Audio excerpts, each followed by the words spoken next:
I'm curious about your perspective on non-federally recognized tribes who very clearly don't want to participate in these systems. Yet when we are doing land returns, sometimes we have to create an entity, a nonprofit, or something like that. And we're in this moment of transition. And I'd love to hear more thoughts around where these systems meet the ancient worldviews and the worldviews that are to come, that are yet to be created. Mm-hmm. If you have any more thoughts to share. Yeah, that's a really good question. Thank you. This is it's a problem, and I'll start by saying this.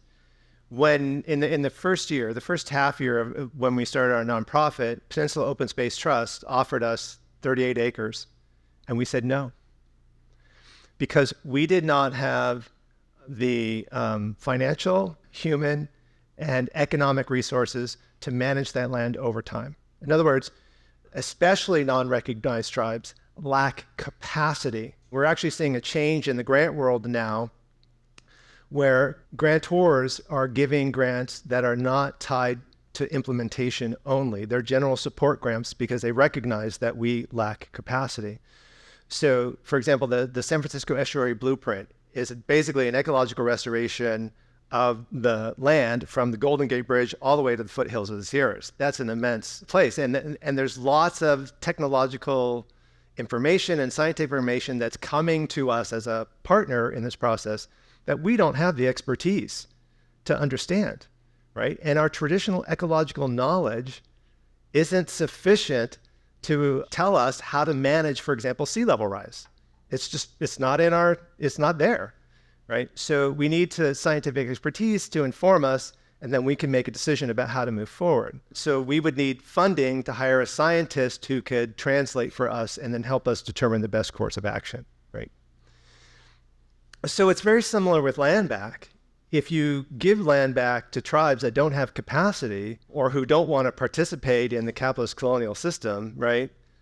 That's problematic on both counts, right? They lack capacity, so you have to wait for them to get it if they want to, and others just say, just give us our land back. We don't want, et cetera. So the state is actually trying to give land back to tribes right now. I was talking to someone who works for the state who's trying to do this, and the state keeps coming up with excuses why they can't do it. And the tribes are sitting there going, what's your problem? You said you'd do it. We're here. We've got our I's dotted and T's crossed. What's the problem? And the answer is because the state doesn't want to do it. So there's lots of obstacles to giving land back. And it's really up to the individual tribe to make decision to do that, and then how to do that, when to do it.